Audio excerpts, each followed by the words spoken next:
भक्ति ने हुई बैठी ब्रह्मा की ब्रह्माणी। कहा कबीर सुनो भाई संतो, कहा कबीर सुनो भाई संतो, कहा कबीर सुनो भाई संतो, कहा कबीर सुनो भाई संतो। ये सब अकथ कहानी रे माया महाठगनी हम जानी रे माया महाठगनी हम जानी। ओ निर्गुण भाव लिए कर डोले, निर्गुण भाव लिए कर डोले, बोले मधुरी वाणी रे माया महाठगनी हम जानी रे माया महाठगनी हम जानी। माया महाठगनी हो महाठगनी हो महाठगनी हम जानी।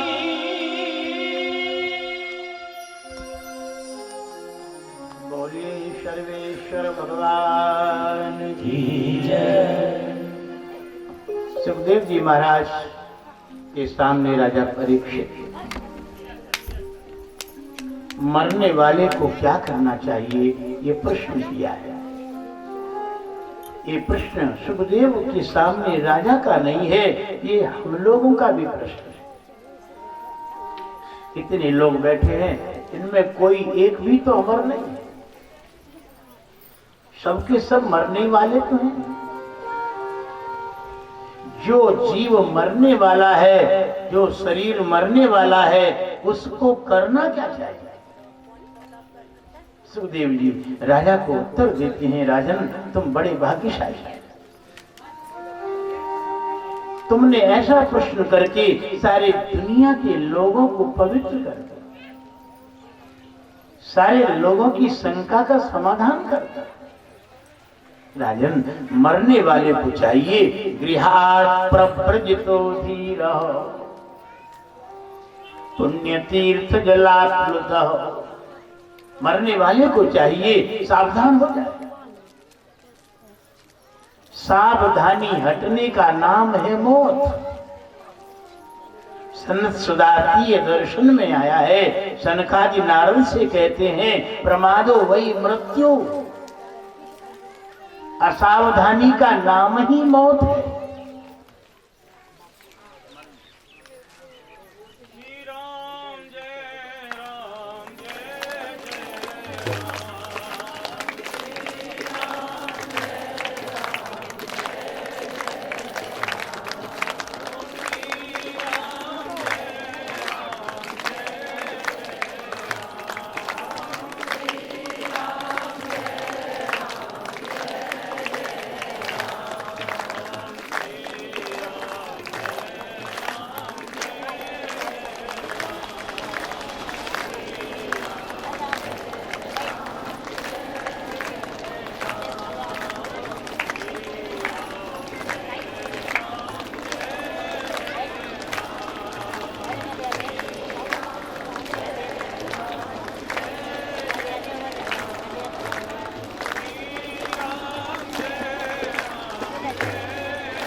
बोलिए सर्वेश्वर भगवान की जय।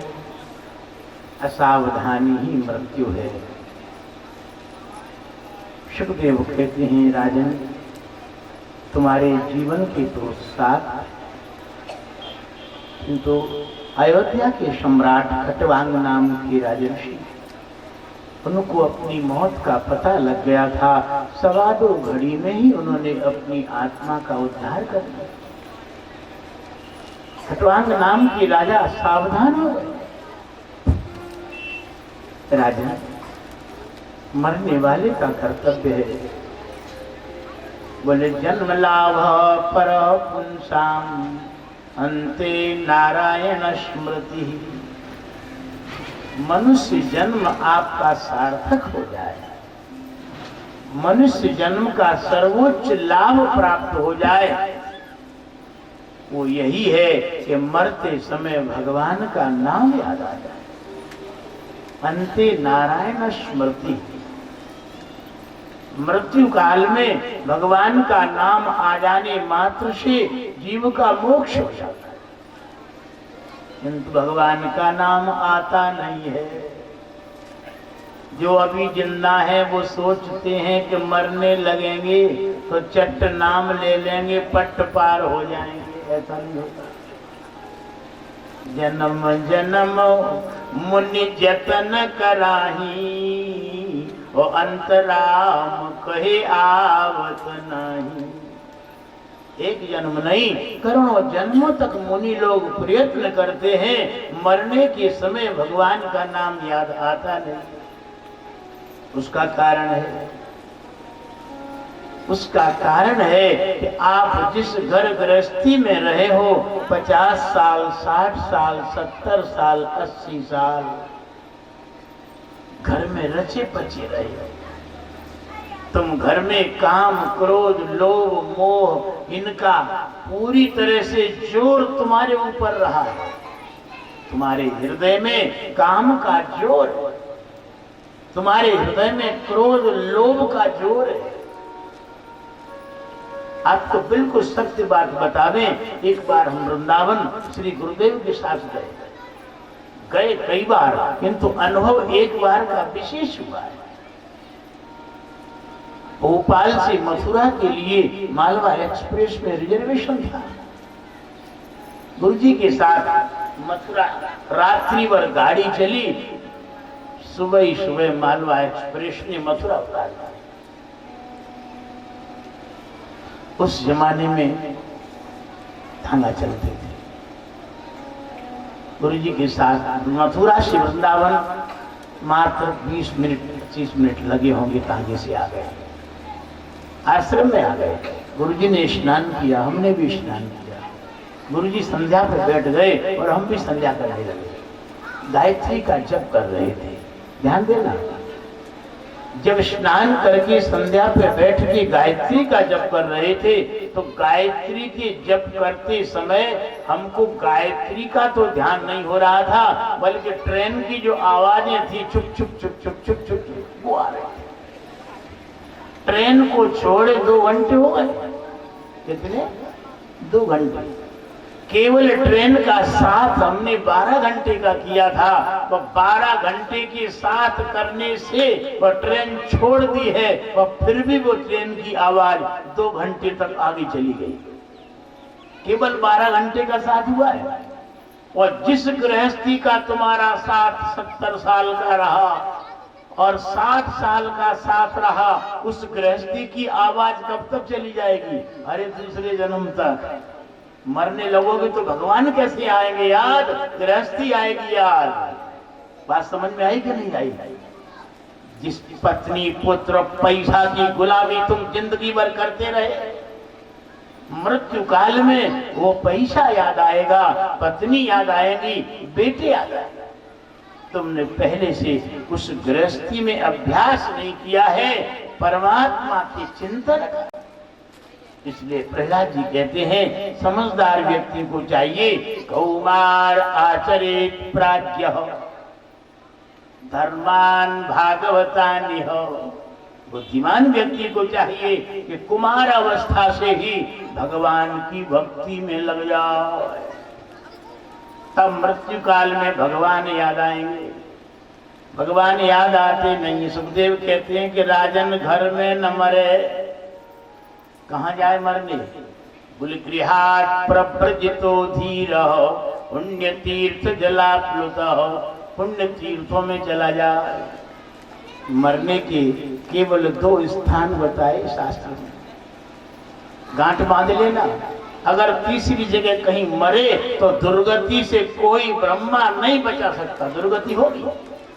मरणम रणतीर्थयो हो, या तो सम्रांगण में मरे, धर्म युद्ध में मरे, उत्तम गति होगी। धर्म के लिए युद्ध करे और उस युद्ध में शरीर छूट जाए तो तुम्हारी सदगति होगी। अथवा मरना है तो केवल तीर्थ में मरे। तीर्थ मरने के लिए 7 बताए हैं मोक्ष नगरियां, अयोध्या, मथुरा, माया, काशी, कांची, यवंतिका, पुरी, द्वारावती चैव सप्तैते मोक्षदायका। अगर शरीर छोड़ना है प्यारे भाइयों, अयोध्या जी में जाकर के शरीर त्याग करो। यदि राम के भक्त हो तो अयोध्या में चले जाओ। राम धामदा पुरी सहावन, उत्तर दिश सरजू वह पावन, बड़ा परम पावन भगवान की नगरी है। वहां देह त्याग करोगे, भगवान श्री राम आपकी आत्मा का मोक्ष करेंगे। कृष्ण के भक्त हो तो वृंदावन चले जाओ, मथुरा में चले जाओ, कृष्ण आपकी आत्मा का उद्धार कर देंगे। केवल धाम के प्रभाव से, शरीर छोड़ने मात्र से आपका मोक्ष हो जाएगा। धाम में बड़ी ताकत है। और द्वारिका नगरी, आहा, द्वारिका में भगवान नारायण मोक्ष करते। इसी तरह से विष्णुकांची दक्षिण भारत में, आदिकांची विष्णु भगवान की, वहां देह त्याग करने से भगवान विष्णु मोक्ष देते। और 3.5 नगरी ये भगवान शंकर मोक्ष देते हैं। काशी, काश्यान मरणान मुक्ति, काशी में मरने पर भगवान शंकर विश्वनाथ मोक्ष प्रदान करते हैं। बोले जन्म मुक्ति महि जान, ज्ञान खानि अगहानि करो, जहाँ बस शंभु भवान, सो काशी से ये कशनो। जन्म मुक्ति महि जान, वो ऐसी भूमि है जहाँ मुक्ति पैदा होती है। यहाँ देह त्याग करने से भगवान विश्वनाथ कृपा करते हैं। जीव के मरण काल में दाहिने कान में तारक मंत्र का उपदेश करते हैं। सतु तारक ब्रह्म व्याचष्टे, उपनिषदकार कहते हैं भगवान विश्वनाथ जब शरीर छोड़ने लगता है जीवात्मा, उस समय दाहिने कान में भगवान का तारक मंत्र देते हैं, मोक्ष हो जाती है। तुम बेहोश हो, तुम्हारी इंद्रियां शिथिल हो गई हैं, रोगों ने तुम्हारे शरीर को घेर लिया है, किसी भी कंडीशन में क्यों न हो, मृत्यु होने लगेगी, भगवान शंकर प्रकट होकर तुम्हारे कान में तारक मंत्र का उपदेश करते हैं, मोक्ष हो जाएगा। उज्जैन में भी मोक्ष हो जाती महाकाल की कृपा से। उज्जैन तो अपने पास ही हमारा ऊषर भूमि कहा है स्कंद पुराण में उज्जैन को। उज्जैन में जो जीवात्मा देह त्याग करता है उसको मोक्ष प्राप्त होती है। और हरिद्वार नीलकंठेश्वर भगवान की कृपा से मोक्ष मिलती है। और शिव कांची, अगर शंकर जी के भक्त उस दूर देश से इधर न आ पावे तो वहीं पर शिव कांची में देह त्याग करने से उनका मोक्ष हो जाता है। 7 नगरियों में देह त्याग करना चाहिए जहां पर जीवात्मा का मोक्ष हो जाता है। ध्यान देना, 50 साल के बाद घर में नहीं रहना। हमने तो ज्यादा कह दिया। मानव जीवन के 4 पड़ाव हैं। पहला पड़ाव ब्रह्मचर्य आश्रम है, दूसरा पड़ाव गृहस्थाश्रम है, और तीसरा पड़ाव वानप्रस्थ आश्रम है। ये हमारी सनातन संस्कृति का संविधान, ये परमात्मा की ओर ले जाने वाला संविधान। अनंत जन्मों से भटक गई आत्मा को परमात्मा में मिलाने का कार्य हमारा सनातन संस्कृति का संविधान करता है। मनुष्य के जीवन में 50 साल तक बस गृहस्थ आश्रम का उपभोग करने का शास्त्र ने आज्ञा दी है। और जिस घर में जिस दिन 2 बाप हो जाएं, एक बाप को हट जाना चाहिए घर से। 2 बाप कब होते हैं? बेटे की बेटा हो जाए। पुत्र से मुखम दृष्ट्वा वनम प्रविशे। शास्त्र कहते हैं पुत्र के पुत्र का मुंह जिस दिन दिखे उसी दिन घर का त्याग कर दे। नाती आ गया ना। ये नाती क्या है? आप नाती बड़े प्रेम से पुकारते हो, नाती है मेरा। ये नाती क्या है? नाती शब्द का अर्थ ही ये है कि वो पैदा होकर के वो नाती वो बाबा से कह रहा है कि बाबा अब अति हो गई, घर छोड़ो, अब तो जाओ आत्मा के उद्धार कल्याण के लिए साधना करो। कि नाती पैदा होके तुमको सीख देता है, किंतु नाती की बात बाबा मानता नहीं, तू घर में ही पड़ा रहता है। एक घर में 2 बाप रहना खतरे से खाली नहीं है। एक बाप अर्थात किसी ट्रेन चली जा रही हो और ट्रेन में 2 इंजन चालू कर दो, आगे पीछे लगा दो, क्या ट्रेन पहुंचेगी? कहीं गड़बड़ हो जाएगा। एक ही इंजन से घर चलता है। जितने नाती बिगड़े हैं, हम 100% बात बता रहे हैं, ये बाबों की बदौलत बिगड़े। अब तुमको बुरी तो लग रही होगी, लगे 100 बार बुरी लग जाए, बात तो सही है। अगर तुम्हारा नाती चोरी करके आया है और लड़के के बाप ने पिटाई लगाई है, नालायक तो दूसरे के घेत से चना उखाड़ गया और रोता रोता बाबा के पास पहुंच गया।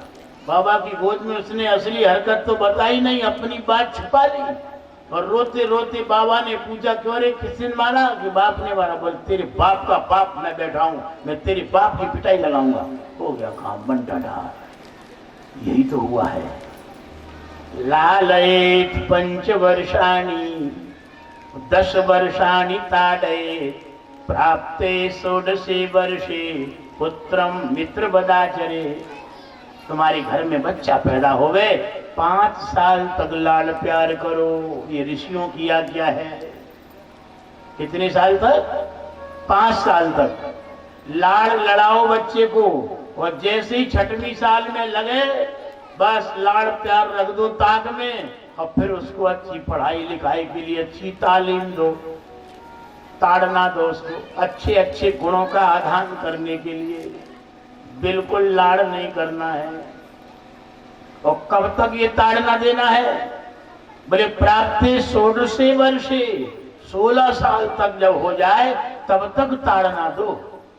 16 साल में पक्का हो जाएगा हमारा, और ऐसा पक्का हो जाएगा जैसे कुमार सुराई बनावे और सुराई पका दे, और पक गई सुराई, पक गई, अब घड़ा नहीं बन सकती सुराई। सुराई पक गई तो घड़ा नहीं बनेगी, सुराई रहेगी। कुल्हड़ बन गया तो कुल्हड़ ही रहेगा। 16 साल में जैसी तुमने ताड़ना दी होगी, जैसी सीख सिखाई होगी, उसमें वो पक्का हो जाएगा बच्चा, और जिंदगी भर गड़बड़ नहीं कर सकता। अब हो क्या रहा है आजकल? बोले 16 साल तक तो लाड़ प्यार करते हैं, और जैसे ही बड़ा हुआ अब पिता के सामने, उसके सामने रौब झाड़ते हैं। क्यों रे, मेरी बात क्यों नहीं मानता है? वो तो उलट के सामने आ जाएगा, आता ही है। बाप को बाप नहीं मानता है। प्राप्ते 16 वर्षे पुत्रम मित्र बदाचरे। जैसे ही 16वीं साल में लगे, पुत्र के साथ पुत्र का संबंध खत्म कर दे। बेटा को बेटा न माने तो क्या माने? बोले दोस्त। जैसे दोस्त के साथ व्यवहार करना चाहिए, वैसा व्यवहार अपने जवान पुत्र के साथ करना चाहिए। दोस्त को तुम मात्र सलाह दे सकते हो, जबरदस्ती कोई काम नहीं करवा सकते। ऐसे ही अपने बेटे को जब जवान हो जाए, 16 साल का हो जाए, तब उसको बस केवल सम्मति दे दो। न माने तो उसकी बात, मान ले तो उसकी बात। ध्यान देना, इसलिए शास्त्र की आज्ञा अनिवार्य है। हमको घर में 50 साल के बाद नहीं रहना।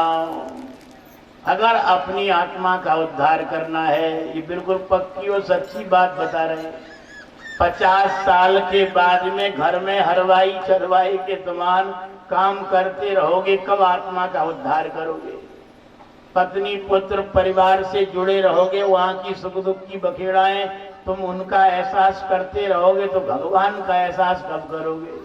और तुमने जिंदगी में जो पाप किए हैं तुमको पता है उन पापों के बारे में। जो व्यक्ति पाप करता है, ध्यान देना, उससे बढ़कर के उसके पापों के बारे में और दूसरा कोई नहीं जानता। तुम वानप्रस्थ आश्रम में प्रवेश करने के बाद अपने एक एक पाप का प्रायश्चित करो। 50 साल के बाद चुन चुन के पापों का प्रायश्चित करने का विधान है। जब तुम पापों का पूरा प्रायश्चित कर लोगे, तुमने जो बचपन में पाप किए हैं, जवानी में पाप किए हैं, पैसे से संबंधित पाप किए हैं, झूठ कपट पाखंड के पाप किए हैं, तुमको अच्छे से पता है। एक एक पाप का प्रायश्चित तुम नर्मदा मैया के किनारे, गंगा के किनारे जाकर के ऋषियों और मुनियों और महापुरुषों के सानिध्य में, संतों के सानिध्य में, आश्रम में रहकर के उन पापों का प्रायश्चित करो। तो उससे क्या होगा? तुम निर्मल हो जाओ। फिर तुम्हारी बुद्धि भगवान में लगने लगेगी, भजन में मन लगने लगेगा। वो अभी घर बैठे माला लेके भजन करोगे तो पापों का नाश किया नहीं है, तो पापों की तरंगे तुम्हारे मन को झकझोर देंगी और भजन में मन नहीं लगने देंगी। नहीं लगता? हजारों केस हमारे पास आते, बोले महाराज मन लगता ही नहीं है। लगे तो लगे कैसे? पापों की परमाणु तुम्हारी बुद्धि को, तुम्हारे चित्त को अच्छी तरह से डमाडोल कर रहे हैं। उनका जब तक शमन नहीं होगा, उनका जब तक भली भांति प्रायश्चित नहीं होगा, तब तक आपका मन भजन में लग ही नहीं सकता है। किसी को तुमने मारा है, किसी को तबाह किया है, किसी को धन हड़पा है, किसी की जमीन पर कब्जा किया है, ये सारी तरंगे तुम्हारे पास आती हैं। तुम बैठोगे भजन के लिए, उधर के जो लोग जिनको तुमने परेशान किया है, उनकी चित्त की तरंगें तुम्हारे चित्त में झटका मारती महाराज, और फिर तुम्हारा चित्त डमाडोल हो जाता है। इसलिए आश्रमों में रह करके, गंगा नर्मदा के किनारे रह करके तुम निष्काम भाव से जब तुम सेवा करोगे, ध्यान देना, सेवा के बदले कुछ नहीं चाहना।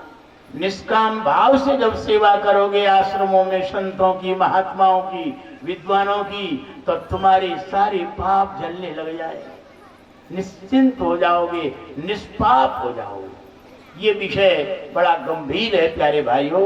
वानप्रस्थ आश्रम में प्रवेश करो, उसके बाद भगवान में मन लगने लग जाएगा, संन्यास में कल्याण हो जाएगा, अंत में भगवान की याद आ जाएगी। कर्म मुक्ति, सत्य मुक्ति का वर्णन किया है सुखदेव जी महाराज ने राजा परीक्षित के लिए। और आगे कहते हैं, मनुष्य का सबसे परम कल्याण इसी में है, अंत में भगवान की स्मृति आ जाए, भगवान की याद आ जाए। हाँ, भगवान की याद आ गई, मान लो आपका जीवन सब सफल हो गया।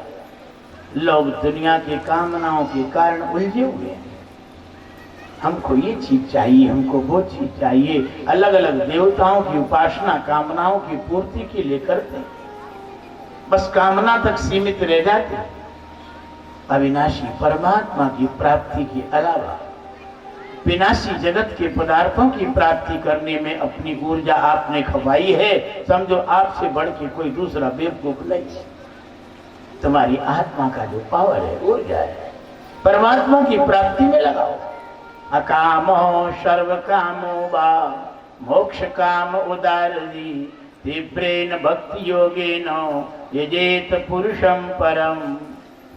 देखो, तुम्हारे अंदर संपूर्ण कामनाएं क्यों न हो, या बिल्कुल एक भी कामना क्यों न हो, एक भी निष्काम ही क्यों न हो, तुम तीव्र भक्ति योग के द्वारा अगर परम पुरुष परमात्मा की आराधना की जाती है तो निश्चित है तुम्हारा कल्याण हो जाएगा।